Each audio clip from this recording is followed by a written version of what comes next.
प्रिय विद्यार्थियों, आज मैं आपके सामने एमए द्वितीय सत्र के विद्यार्थियों के सिलेबस में जो निबंध लगे हुए हैं उनमें से एक निबंध करुणा है, जो कि आचार्य रामचंद्र शुक्ल द्वारा लिखित है। तो उसके विषय में विवेचनात्मक अध्ययन जो है आपको बताऊंगा, थोड़ा सा समझाने का प्रयास करूंगा कि उस निबंध में क्या कुछ कहने का प्रयास आचार्य शुक्ल जी ने किया हुआ है। आचार्य शुक्ल जो है हिंदी साहित्य के सर्वश्रेष्ठ समीक्षक और सर्वश्रेष्ठ निबंधकार जो है उनको माना जाता है। उन्होंने 1904 से निबंध लिखना शुरू कर दिए थे। आचार्य रामचंद्र शुक्ल ने 1904 से निबंध लिखना शुरू कर दिए थे और डॉक्टर श्याम सुंदर दास के बाद आचार्य शुक्ल ने निबंध क्षेत्र में अपने पैर जो थे वो जमा लिए। अगर इन्होंने हर विषय पर निबंध लिखे। आचार्य रामचंद्र शुक्ल ने बहुत से विषयों पर अपने निबंध जो है उन्होंने लिखे। अगर इनके निबंधों का वर्गीकरण करें तो मुख्य रूप से इनके निबंधों को 3 भागों में बांटा जाता है। 3 प्रकार के निबंधों का वर्गीकरण अगर किया जाए तो 3 प्रकार के निबंध जो है आचार्य शुक्ल के माने जाएंगे, जिसमें वैचारिक निबंध, सैद्धांतिक निबंध और व्यवहारिक निबंध। 3 प्रकार के निबंध मैंने बताए आचार्य शुक्ल जी ने के निबंधों का अगर हम वर्गीकरण करें तो वर्गीकरण जो है 3 प्रकार से 3 भागों में वर्गीकरण जो है वो किया गया है। मैंने आपको बताया वैचारिक, सैद्धांतिक और व्यवहारिक। जहां तक करुणा निबंध का संबंध है, करुणा निबंध का सवाल है, करुणा निबंध जो है वो वैचारिक निबंधों के अंतर्गत माना जाता है। आचार्य शुक्ल ने जो भी निबंध लिखे हैं, अत्यधिक निबंध उनके भाव और मनोविकारों के ऊपर है। जो भाव हमारे भावनाएं होती हैं और जो मन के जो विकार, मनोविकारों के ऊपर अत्यधिक निबंध जो है आचार्य शुक्ल जी ने लिखे हुए हैं। तो करुणा जो निबंध है वो मनोविकारों का निबंध है। करुणा जो है एक प्रकार का मनोविकार है। मनोविकार हमारे मन के अंदर उत्पन्न होने वाला विकार जो है उसको हम करुणा कहते हैं, ठीक है ना। मन के अंदर उत्पन्न विचार को हम जो है वो करुणा मान लेते हैं। उदाहरण के तौर पर मैं आपको समझाता हूं। जब बच्चा जन्म लेता है, इस संसार में आता है, जन्म लेता है, तो सबसे पहले अपने माता पिता के संपर्क में आता है, अपनी माँ के संपर्क में आता है, उसके बाद अपने पिताजी के संपर्क में आता है, माता पिता के संपर्क में, भाई बहनों के संपर्क में आता है। ज्यों ज्यों वो बड़ा होता जाता है अपने रिश्तेदारों के संपर्क में आता जाता है, रिश्तेदार और अपने रिश्तेदार, अपने प्रियजनों के संपर्क में बच्चा आता है। और जब उसके जब बच्चा अपने प्रियजनों के दुख से दुखी होता है और सुख से सुखी होता है तो उसमें करुणा रूपी मनोविकार जो है वो जन्म ले लेता है। जब हम जो हमारे अपने होते हैं वो जब दुखी होते हैं तो हम भी दुखी हो जाते हैं, जब अपने बहुत खुश होते हैं तो हम भी खुशी मनाने लग पड़ते हैं, ठीक है। तो ये जो खुश होने का और दुखी होने का जो सिद्धांत है वो मनोविकार के ऊपर आधारित है। अपने जो हमारे रिश्तेदार होते हैं, जो अपने माता पिता हैं, भाई बहन हैं, सगे संबंधी हैं, उनके दुख में जब हम दुखी हो जाएंगे तो वो करुणा मनोविकार आएगा, और जब उनके सुख में हम सुखी हो जाते हैं तो वो उसको हम करुणा कहते हैं। यहीं से मैंने कहा कि करुणा मनोविकार जो है वो जन्म लेता है। जब हमारे भाई बहनों को मार पड़ेगी तो हम दुखी हो जाएंगे। हम अपनी माँ को रोता हुआ देखेंगे तो हमारे अंदर करुणा का भाव जाग जाएगा। हम बहुत दुख महसूस हमें होगा, हम बहुत दुखी हो जाएंगे, ठीक है ना, क्योंकि हमारे सामने हमारी माँ जो है रो रही है। तो वो जो हमारे अंदर उस समय जब मेरी माँ या हमारी माँ जब रो रही है, उस समय मेरे अंदर, मेरे मन के अंदर जो भाव उत्पन्न होगा उसके प्रति, अपनी माँ के प्रति जो भाव उत्पन्न होगा उसको हम क्या कहेंगे? करुणा कहेंगे, ठीक है। वो होता है करुणा। अब करुणा किस आचार्य रामचंद्र शुक्ल ने करुणा जो मनोविकार है उसको अलग अलग मनोविकारों के साथ उसकी तुलना की है, कंपेयर किया है, कंपैरेटिव स्टडी, तुलना की है, ठीक है। करुणा के साथ क्रोध की, करुणा के साथ लोभ की, सुख की, वियोग की, अलग अलग उसके इस निबंध में इन्होंने करुणा रूपी मनोविकारों की जो तुलना की है, अलग अलग मनोविकारों के साथ करुणा की तुलना की। अब क्रोध की बात कर लेते हैं सबसे पहले। तो आचार्य रामचंद्र शुक्ल जी ने करुणा और क्रोध जो है एक दूसरे के विरोधी है, विरोध है। करुणा इधर को है तो क्रोध इधर को है, ऑपोजिट दिशा में चलते हैं, विपरीत दिशा में दोनों चलते हैं, परंतु है दोनों मनोविकार, मन के विकार है हमारे, करुणा भी और क्रोध भी, परंतु है दोनों विपरीत। उनका कहना है करुणा के विपरीत जो भाव है वो क्रोध है, उल्टा, विपरीत मतलब उल्टा। करुणा के जो उल्टा जो भाव है, जो विरोधी भाव है, जो विपरीत भाव है, उसको हम क्या कहेंगे? क्रोध। करुणा और क्रोध में दोनों में दुखी होने का भाव रहता है। करुणा में भी हम दुखी होते हैं और क्रोध में भी। मैंने कहा ना, करुणा में दुखी होते हैं, मेरी माँ रो रही है तो मैं उनको देख करके दुखी हो जाऊंगा, उस समय दुखी। और क्रोध में भी हम दुखी होते हैं। क्रोध हमें ऐसा नहीं आता है, जब अंदर से हम दुखी होते हैं हमें क्रोध आता है, ठीक है। तो दोनों में भाव एक है, मनोविकार है दोनों। क्रोध में भी हम दुखी होंगे, करुणा में भी हम जो है दुखी होंगे। और जब करुणा का भाव उत्पन्न होगा तो व्यक्ति, दुखी व्यक्ति के दुख से, दुखी व्यक्ति के दुख को दूर करना चाहेगा, ठीक है ना। जब करुणा पैदा होगी कि मेरी माँ रो रही है, वो दुखी है, तो मैं प्रयास करूंगा क्यों रो रही है, मैं क्या उनके दुख को दूर कर सकता हूं, तो मैं प्रयास करूंगा। या हमारा कोई सगा संबंधी बहुत बड़े दुख में है, जब करुणा पैदा होगी तो हम ये चाहेंगे कि हम उसके दुख को दूर करें। परंतु जब क्रोध रूपी मनोविकार पैदा होगा तो हम दूसरों को, उसको सहायता नहीं करेंगे, उसको हानि पहुंचाएंगे, उसको दुखी करेंगे। जब क्रोध मनोविकार पैदा हो जाएगा तो उसको जो हम हानि पहुंचाने की कोशिश करेंगे। इससे स्पष्ट है कि दोनों दुखात्मक हैं, दोनों में दुख हुआ है, ठीक है, परंतु विपरीत है। एक में हम सुख पहुंचाने का प्रयास करेंगे, एक में किसी दूसरे को दुख पहुंचाने में प्रयास करेंगे। जब आदमी दुखी होगा तो हम किसी को नुकसान पहुंचाने का प्रयास जो है वो करेंगे। अगर बात करें करुणा और लोभ की, तो करुणा भी मनोविकार, मैंने पहले ही बता दिया, और लोभ भी मनोविकार है। लोभ मतलब लालच, किसी चीज का लोभ जब हमें होता है, तो लोभ और करुणा में भी यही अंतर है कि करुणा में हम किसी दुखी आदमी को दुखी नहीं देख सकते हैं, किसी दुखी आदमी के दुख के निवारण में अपना प्रयास हम करते हैं, परंतु लोभ में भी, लालच में भी हम जो है वो हानि तो नहीं पहुंचाते हैं। उस जिसका लालच है हमें, उसको हम हानि नहीं पहुंचाते हैं, परंतु लोभी व्यक्ति जो है जिस चीज का लालच करता है उसके आस पड़ोस में जो होते हैं उनको हानि पहुंचाने का प्रयास जो है वो करता है, ठीक है। लोभी आदमी जिसका उसको लालच होता है उसको वो हानि नहीं पहुंचाता है, ना ही उसको दुख पहुंचाता है, बल्कि उसके आसपास की वस्तुओं को हानि पहुंचाने का प्रयास करता है। मान लो किसी लड़के को किसी लड़की के साथ प्यार हो जाता है, ठीक है, प्यार हो जाता है, लालच है, उसको प्राप्त करने का प्रयास करता है, फिर वो उसको, क्योंकि जिसको वो उसको प्यार करता है उसको वो हानि नहीं पहुंचाएगा, उसको हानि नहीं पहुंचाएगा, उसके आसपास के जो लोग होंगे उनको हानि पहुंचाने का प्रयास करेगा, ठीक है, क्योंकि वह उसको इसलिए हानि नहीं पहुंचाएगा क्योंकि वो उसको प्राप्त करना चाहता है, उसको प्यार करता है, ठीक है ना, उसको लोभ है, उसका लोभ है उसके प्रति, ठीक है ना, उसका उसके प्रति लोभ है, उसको हानि नहीं पहुंचाएगा। उसके जो आस पड़ोस में उसके कोई दोस्त होंगे जो उसके बहुत करीब होंगे, उनसे उसकी करीबता को हटाने का प्रयास करेगा कि इसके करीब मैं जाऊं, वो उसके करीब ना जाए। जिसको हम प्यार करते हैं, हम चाहते कि उसके करीब सिर्फ मैं ही हूं, वो और कोई उसके करीब ना हो, ठीक है, फिर वो हानि पहुंचाने का प्रयास करेगा।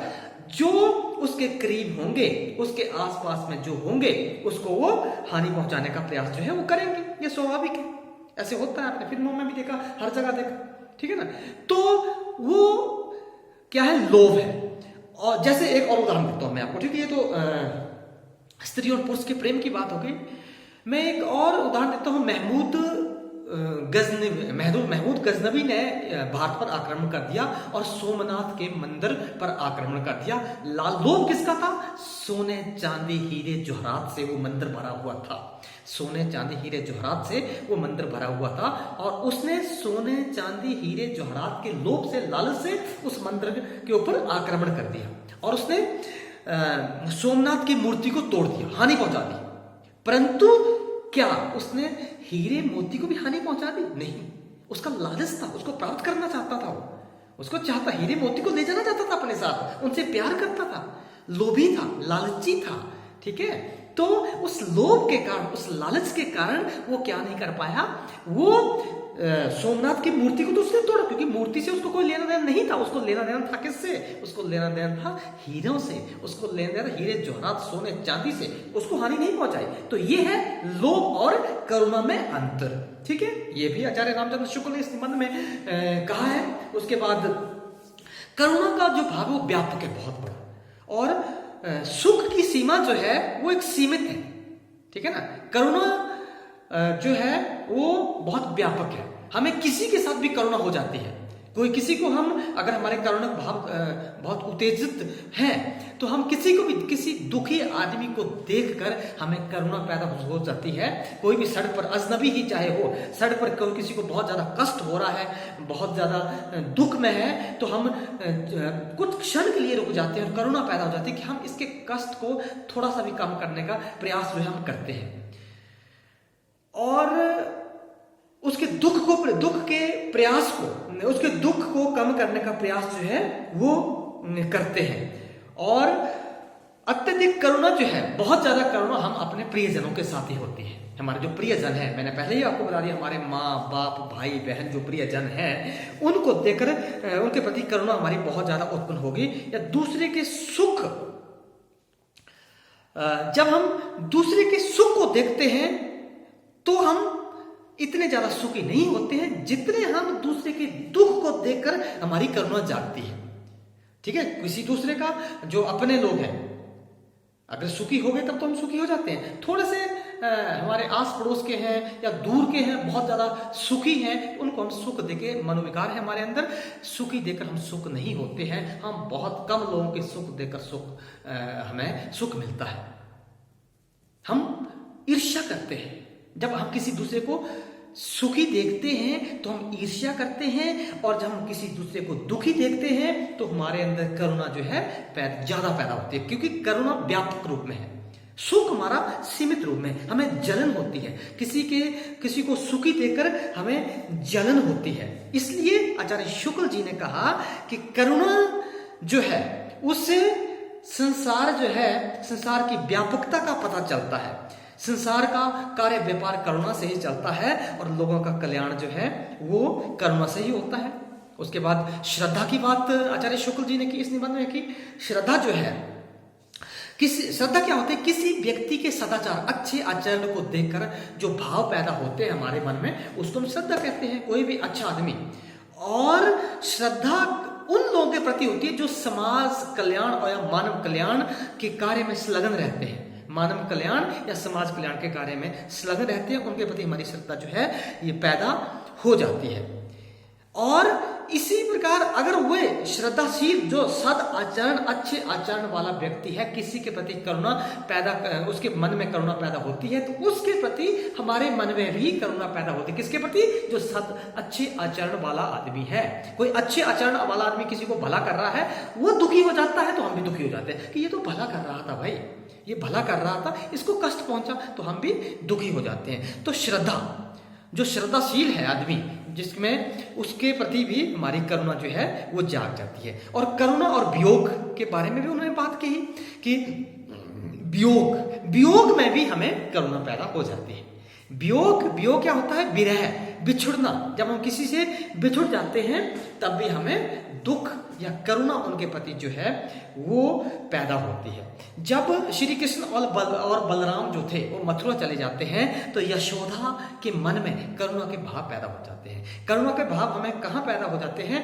जहां हमें संभावित दुख की कल्पना करते हैं। हम कल्पना करते करते हैं कि यहाँ पर वो सुखी थे। श्री कृष्ण जी, यशोदा कहती है कि मेरे पास सुखी थे, जब वो मथुरा चले गए बलराम के साथ श्री कृष्ण, तो शायद वहां पर सुखी ना रह पाए, शायद वहां पर जिस तरह से मैं उनको नहलाती थी, शायद वहां पर वो ना नहला, जिस तरह से मैं सुबह उठकर उनको माखन और रोटी खिलाती थी, शायद वहां पर ना मिले।